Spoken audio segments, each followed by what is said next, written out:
Hey guys, welcome back. Let's talk about understanding someone who's narcissistic and understanding the motives of this person, because at times you're going to assume that you're dealing with just like a normal human being that is caring and empathetic, and not all toxic people are blatant with their toxicity, and some people it's a little harder to spot. And so what I want you to start to understand, and this is really if you have to co-parent, if you have to work with someone, if you have to deal with someone who is narcissistic, toxic, unhealthy, whatever, what kind of drives them, what's their motive for doing the things that they do.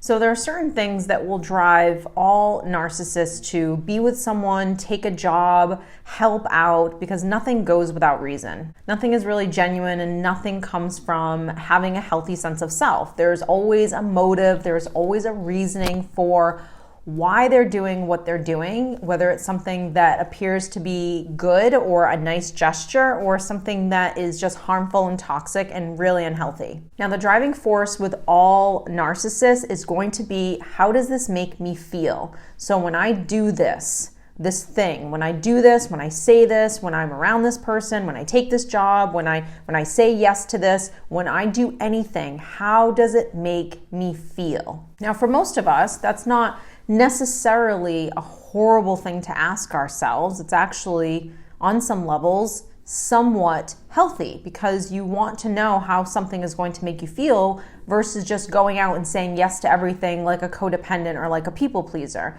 The balance is that we also say yes to things because of how we know it's going to make someone else feel, because we love someone, we want to help.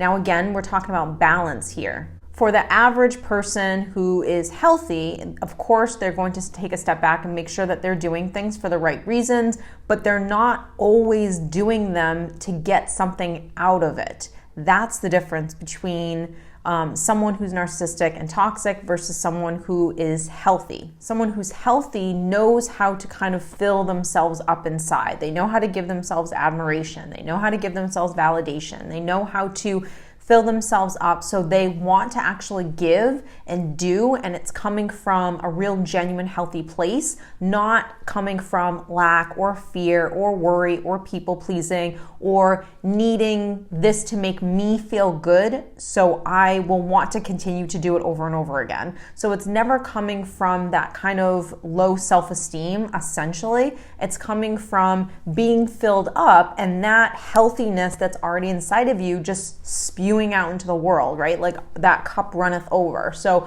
as everything is coming out of me because I feel so good inside, I want to do things. My motives are going to look different than someone who's narcissistic, where their motives are just about, how does this make me feel? What am I getting out of this? Most healthy people love admiration as well. I mean, who doesn't like to hear nice things? But we know that the nice things that we hear at times are not going to be enough to fill ourselves up. While they might feel good in the moment, we know that it's not going to last or sustain, and that's our job and our responsibility to do those things for ourselves. Now, with someone who's narcissistic, that doesn't really work, because it's a continuous void that you're filling, and nothing is ever going to be good enough. So no partner is ever going to be enough, no job, no money, no house, no anything. I always am going to continuously need more, because these are highs. These are little mini highs that I'm getting from these things.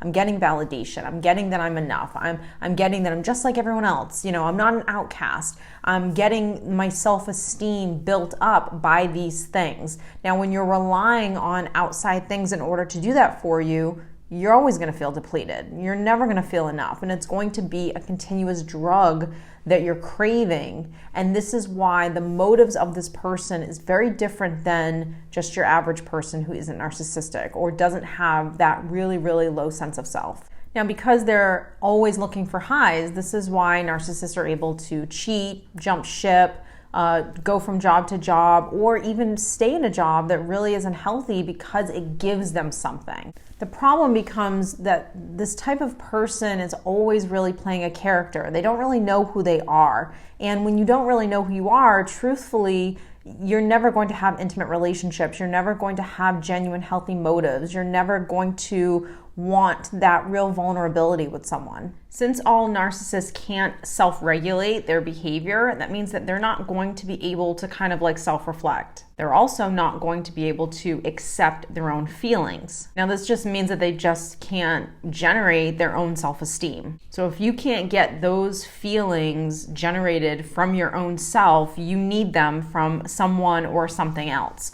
So that means that you're going to get really keen on what are the things that are making me feel good? What are the things that are giving me validation? What are the things that are boosting my self-esteem? Because I'm not doing that for myself. So that's why it's so important that you understand that these types of personalities really study situations and jobs and people, because they're very in tune with how something is going to make them feel. They're really just highs, and these highs can come in two different places. Now, most people are going to tell you that all narcissists are driven by narcissistic supply and that they need admiration, attention, power, fame, any place that makes them feel amazing for what they're bringing to the table, which is pretty much not much of anything. Now, the admiration and the attention in the no one's holding me accountable is something that obviously this person craves. It's what we've all learned to be narcissistic supply, and it definitely is one of the two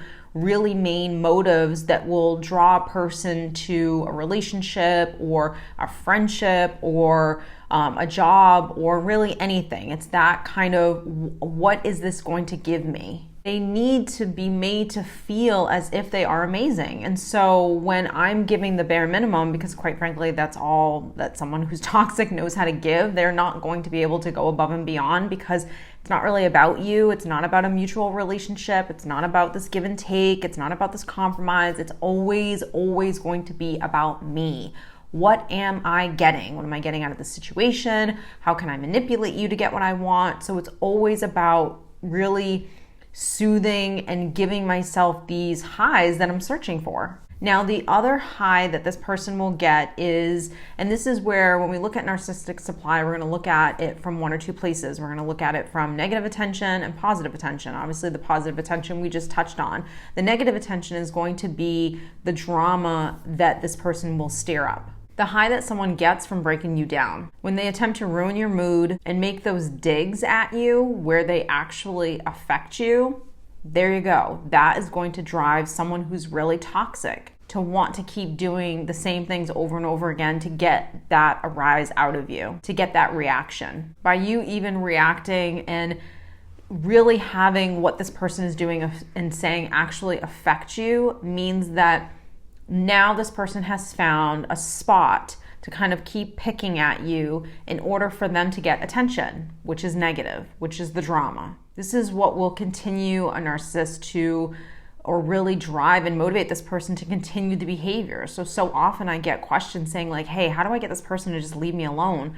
The hardest thing in the world is to be unfazed by what someone is doing. Now, usually the emails and the messages that I'm getting are coming from your ex, coming from a friend, an ex-friend, coming from a family member, coming from someone that you have an expectation on that should not be behaving or treating you in the way that they currently are.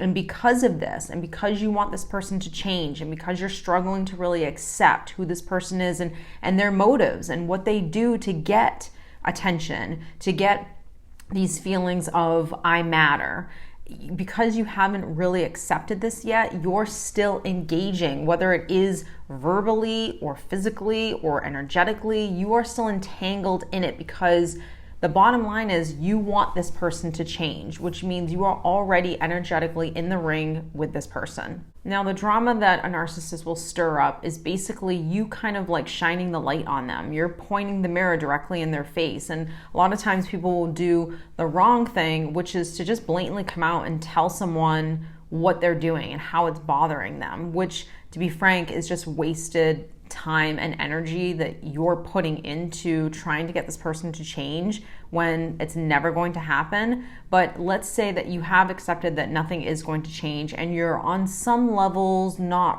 really fighting it anymore.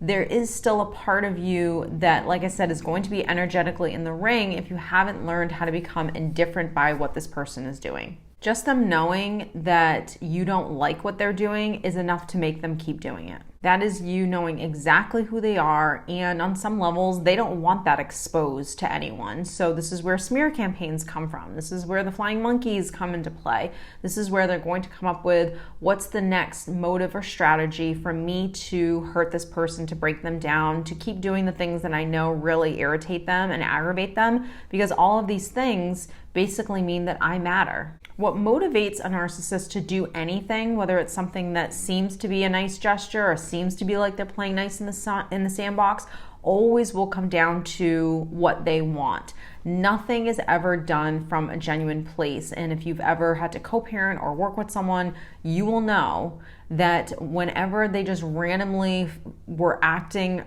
appropriately or being nice or giving a thoughtful gesture, if you take a step back and look at that experience, that situation, what happened right after that nice thing that was done, there was always something that they needed, something that they wanted. It is always going to be a tit for tat game. Their driving force is always going to be money, power, control. Those are just the obvious ones. And of course, how they appear to the world. Showing off, feeling smarter and better than other people. Those are all the obvious things that we know. The hard part and the sneaky part is when you have had a relationship with this person and you have that expectation and you want them to behave in certain ways. And when they appear to start being nice or kind or thoughtful or considerate, and then all of a sudden you get slammed with really what the motive was. It was that they wanted something. That's the part that for most people, it hurts them, and it's hard for them to really get down and fully accept this person for who they are because they can't even think in the same way that this person does. Now, what motivates someone who's narcissistic to pick a partner is going to be two things. It's going to be your vulnerability. Are you weak? Are you broken?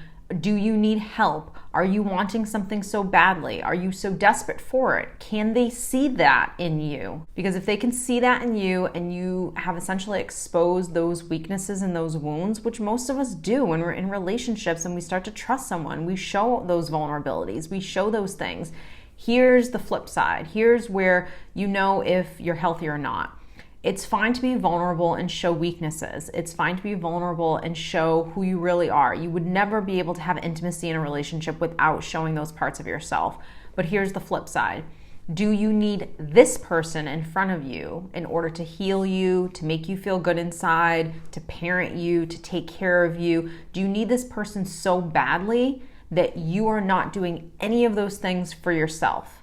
Because if you do, then this person will be able to break you down. This person will have that unhealthy control over you because it is not that person's job to be able to save you. It is your partner and your parents and your friends and whoever. Their job is to walk alongside you and help you, of course, when you need it. I always say 80-20 rule.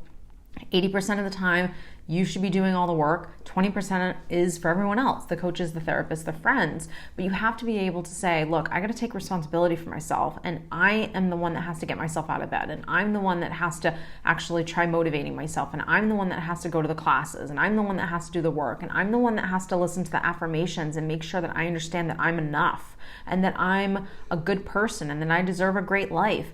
And it's not someone else's job to be able to do that for you. So what will drive a narcissist, number one, is going to be your vulnerability and how much you are not willing to own those wounds yourself and take full responsibility for them. Now, the other thing that is going to motivate a narcissist is whether or not in relationships is whether or not you're going to believe the lies. Are you believing this mask? Are you listening to your intuition? If you're not listening to your intuition and you're believing the mask that you're seeing and you're not really honing in on that inner voice that's saying something feels off, this doesn't feel right, I don't think I'm comfortable here, I can't be myself around this person, I can never be vulnerable with this person never shows any signs of weakness whatsoever, and they're perfect.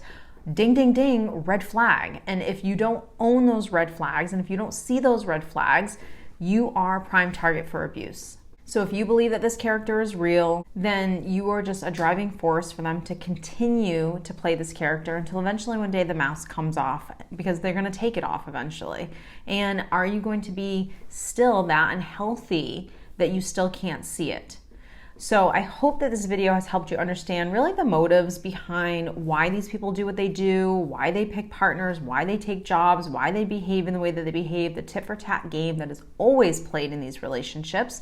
Like always, please comment down below with any questions or concerns or experiences that you've had. I think it really helps just bring everyone together and really give all of us the validation as my cord drops, that we need, that what you're going through is actually a disorder and that this isn't normal, healthy behavior. So I hope this video has helped you. Again, don't forget to click subscribe, and I will see you next week.